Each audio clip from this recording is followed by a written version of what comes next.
샬롬 할렐루야. 로마서 12장 3절. 내게 주신 은혜로 말미암아 너희 각 사람에게 말하노니 마땅히 생각할 그 이상의 생각을 품지 말고 오직 하나님께서 각 사람에게 나누어 주신 믿음의 분량대로 지혜롭게 생각하라. 아멘.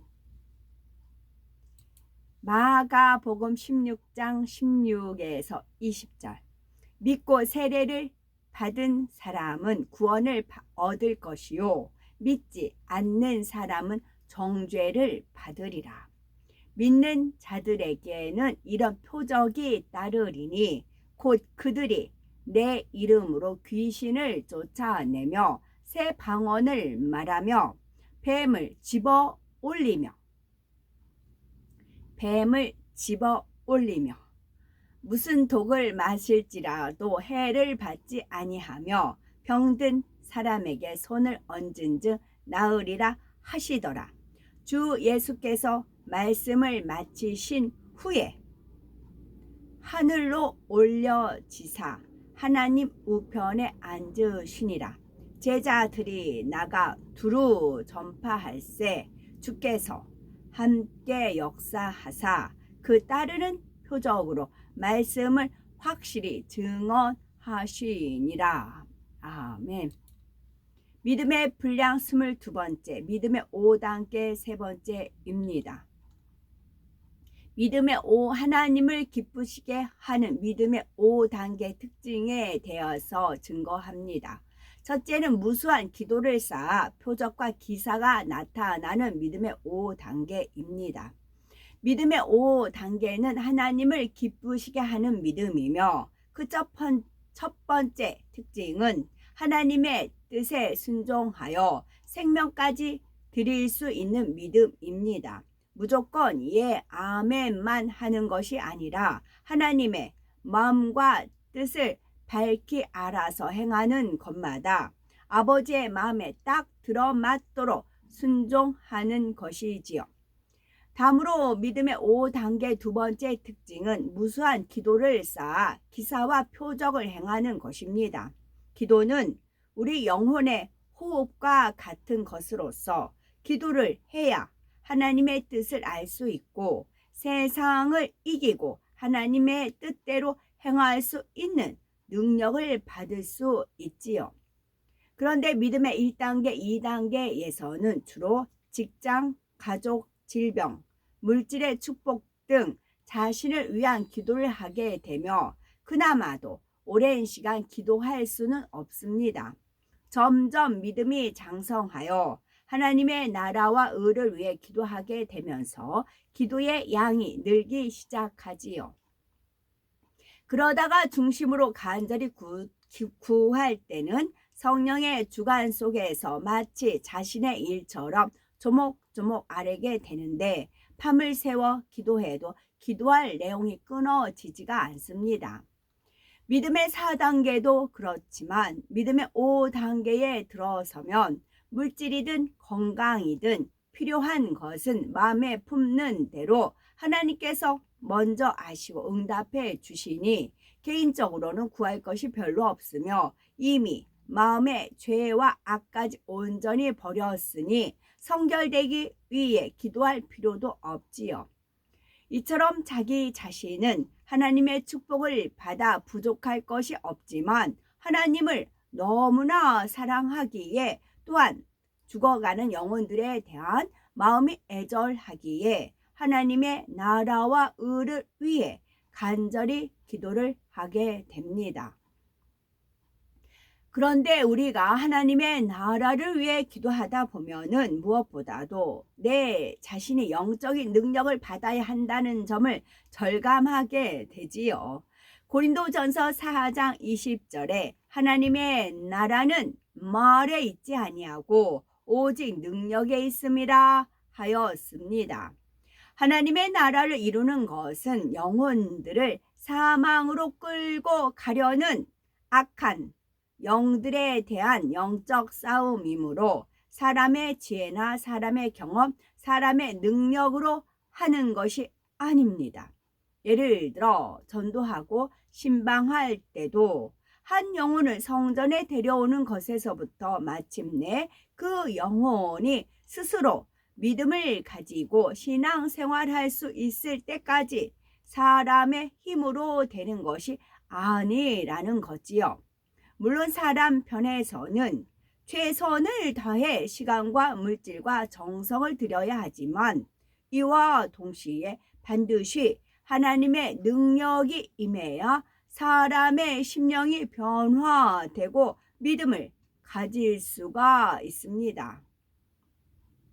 예를 들어 하나님의 능력을 받지 못한 사람이 10번을 신방해도 바뀌지 않던 사람이 능력을 받은 사람이 신방하면 금세 통해 자복을 하고 믿음이 쑥쑥 성장해 나가는 것을 볼 수가 있지요.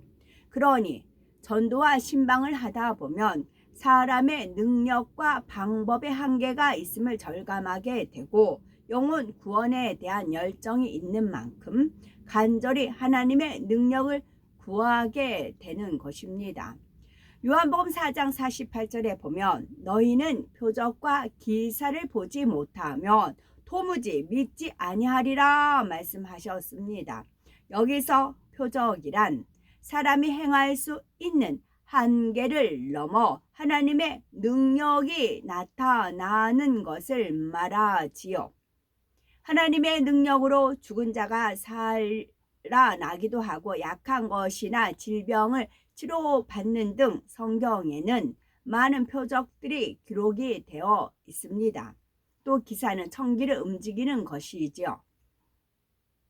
예를 들어 기도하여 비나 우박을 내리게 하거나 해와 달의 운행을 멈추게 하고 풍랑이 먹게 하는 역사를 말합니다.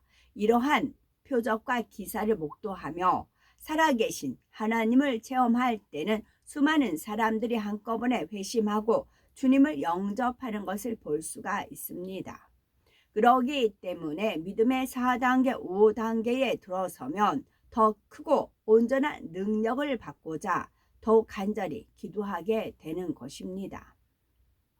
그렇다면 하나님의 능력을 받아 영의 세계의 역사들을 나타내기 위해서는 어떻게 해야 할까요? 먼저는 성결된 마음을 이루어야 하며 그 토대 위에 성령의 감동함 속에서 하나님을 기쁘시게 하는 기도를 무수히 쌓아야 합니다. 아직 성결되지 않은 믿음의 1단계나 2단계에서는 열심히 기도를 한다 해도 기도의 향이 가늘지만 믿음의 5단계에는 항상 성령의 충만함을 잊고 있기 때문에 언제라도 기도를 하면 즉시 굵고 아름다운 향으로 올려지지요. 또한 아버지를 닮은 마음으로 구하니 그 기도 안에는 선과 진실함이 배어 나오고 기도하는 내용마다 아버지를 기쁘시게 하는 향이 되어 하늘 보좌가 울리는 기도가 되는 것입니다. 이러한 감동함의 기도를 밤낮 없이 쌓아갈 때 하나님의 능력이 임하게 되지요. 두 번째, 하나님을 기쁘시게 하는 믿음의 증거로 믿는 자들에게 따르는 표적입니다. 마가복음 16장 17, 18절에 보면 믿는 자들에게는 이런 표적이 따르리니 곧 저희가 내 이름으로 귀신을 쫓아내며 새 방언을 말하며 뱀을 칩으며 무슨 독을 마실지라도 해를 받지 아니하며 병든 사람에게 손을 얹은즉 나으리라 하셨습니다. 하나님의 능력으로 베풀어지는 역사는 이 외에도 많이 있지만 여기서는 대표적으로 5가지가 언급이 됐지요. 그러면 하나님을 기쁘시게 해드리는 믿음의 증거로 믿는 자에게 따르는 표적이란 영적으로 무엇을 의미하는 것일까요? 첫째는 예수 그리스도의 이름으로 귀신을 쫓아내며이죠. 오늘날 많은 사람들이 귀신이 없다고 생각하지만 성경에는 분명히 귀신의 존재를 기록하고 있습니다. 예수님께서도 귀신 들린 사람들을 온전케 하셨고 예수님의 제자들이나 사도 바울도 귀신들을 내어 쫓는 것을 볼 수가 있지요. 오늘날도 귀신이나 악한 영들에게 고통받는 사람들이 있는데 이런 경우는 의학적으로 치료가 불가능합니다. 그런데 요한복음 1장 12절에 보면 영접하는 자, 곧 그 이름을 믿는 자들에게는 하나님의 자녀가 되는 권세를 주셨다 하셨습니다. 이처럼 하나님의 자녀가 된 권세를 받았으니 우리도 능히 어둠의 세력을 물리치고 귀신을 내어 쫓을 수 있어야 합니다. 영적으로도 우리가 빛이신 하나님의 말씀 가운데 사는 만큼 어두움인 악한 영들을 제어하고 물리칠 수 있습니다. 믿음의 5단계에 이르러 온전한 빛 가운데 거하면 주님의 이름으로 귀신을 물리치는 것은 물론이요, 영혼들을 전도하고 신방할 때도 원수마귀 사단이 역사하지 못합니다. 그러니 상대가 마음문을 쉽게 열고 말씀의 권세 속에 은혜를 체험할 수가 있을 뿐만 아니라 더 나아가는 비진리를 싸워버리고 말씀대로 행할 능력도 받을 수 있는 것입니다. 여기서 한 가지 더 기억할 것은 믿음의 5단계에 이르러 능력을 받은 사람이 물리쳐도 무조건 귀신이 물러가는 것은 아니라는 사실입니다.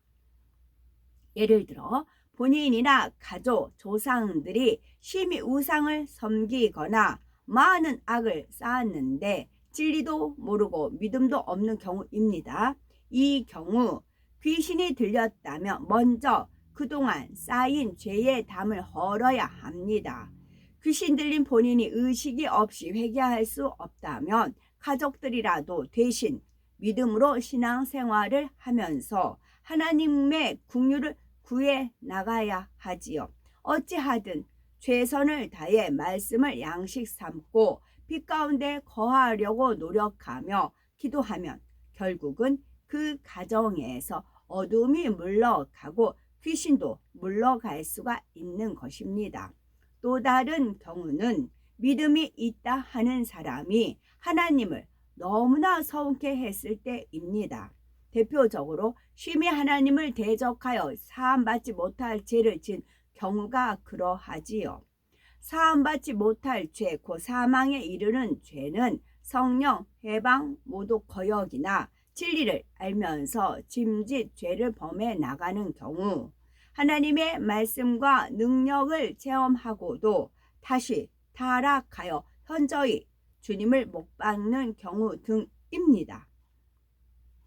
곧 하나님을 믿는다 하는 사람들이 성령의 역사로 나타나는 기사와 표적을 보면서 사단의 역사다, 이단이다 정죄하거나 회방하며 대적해 나갈 때 결국 하나님께서 외면하심으로 재앙을 당하거나 귀신이 들리기도 합니다. 또 믿음이 있으면서도 현저한 육체의 일을 계속 행해 나가거나 세상으로 빠져버리는 경우에도 그러한데, 이럴 때는 아무리 능력 있는 사람이 기도를 해 주어도 먼저 죄의 담을 헐지 않고는 문제를 해결받지 못합니다. 이런 예외적인 경우들이 아니라면 능력을 받은 사람이 주님의 이름으로 명할 때 귀신이 두려워하며 물러가게 되지요. 두 번째 새 방언을 말하며 고린도 전서 14장 15절을 보면 그러면 어떻게 할꼬? 내가 영으로 기도하고 또 마음으로 기도하며 내가 영으로 찬미하고 또 마음으로 찬미하리라 했지요. 마음으로 기도하는 것은 스스로 마음의 소원을 구하는 것이고 영으로 기도하는 것은 방언 기도를 말합니다. 방언은 성령의 충만함 속에 기도할 때 위로부터 은사가 주어지며 방언으로 기도할 때는 그 기도의 내용을 육으로는 깨달을 수가 없고 원수마귀 사단도 알 수가 없습니다. 다만 기도하는 사람이 성령의 감동함을 입으면 어느 정도 그 내용을 깨달을 수도 있고, 방언 통역의 은사를 받으면 그 내용을 알 수가 있지요. 여러 가지 성령의 은사 중에서도 방언의 은사는 하나님께서 모든 성도들에게 주기 원하시는 은사입니다. 예를 들어 예언의 은사나 방언 통역의 은사 등은 초신자에게 주시는 은사가 아니죠. 믿음이 없는 사람이 이러한 은사를 받으면 오히려 교만해지고 잘못 사용하여 영적으로 해를 입을 수도 있기 때문입니다. 그러나 방언은 누구에게나 유익이 됩니다. 방언을 받으면 그만큼 기도의 능력이 더해지니 초신자에게도 꼭 필요한 은사이며, 방언 기도를 충만하게 하면 성령의 감동함 속에서 방언 찬송이 나오고 더 깊은 감동이 임하면 아무리 노래를 못하고 몸이 굳은 사람이라도 너무나 아름답게 찬양하고 춤출 수가 있지요. 여기서 더 깊은 단계로 들어가며 새 방언이 나오는데, 믿음의 5단계에서는 방언 기도를 시작하는 즉시 새 방언으로 기도할 수가 있습니다. 새 방언은 능력의 방언이므로 새 방언으로 기도할 때는 원수 마귀가 두려워 떨며 물러가지요. 예를 들어 강도가 칼로 찌르고자 할 때에도 새 방언으로 기도하게 되면 그 자리에서 어둠이 물러갑니다. 사람이 악을 행하는 것은 원수마귀 사단의 사주를 받아서 행하는 것인데, 어둠의 역사가 사라져 버리니 강도가 갑자기 마음이 변하여 달아나기도 하고 그 자리에서 몸이 굳어 버리기도 하지요. 그러니 새 방언을 항상 할 수 있는 사람이라면 가정, 일터, 사업터 어느 곳에서도 원수마귀 사단의 회방을 받지 않고 합력하여 선을 이루는 가운데 형통할 수가 있습니다. 마가복음 16장 20절에 보면 제자들이 나가 두루 전파할세 주께서 함께 역사하사 그 따르는 표적으로 말씀을 확실히 증거하시니라 했습니다. 예수님뿐만 아니라 제자들도 복음을 전할 때에 표적을 행하면서 말씀을 선포함으로 살아계신 하나님을 증명하고 그 말씀이 참임을 증거했던 것을 볼 수가 있지요. 이러한 증거들을 보여줄 때 사람들의 생각이 깨어지고 마음문이 열리며 한 번에 무수한 영혼들이 구원을 받게 됩니다. 그러므로 신속하게 온 영으로 들어오셔서 많은 표적과 기사를 행하며 하나님께 크게 영광 돌리심으로 하나님의 보호자 앞에 서 있을 때 하나님께서도 우리를 심히 기뻐하시며 우리를 통해 구원받은 수많은 영혼들이 살해할 수 있는 축복받은 우리가 되어야 되겠습니다. 아멘.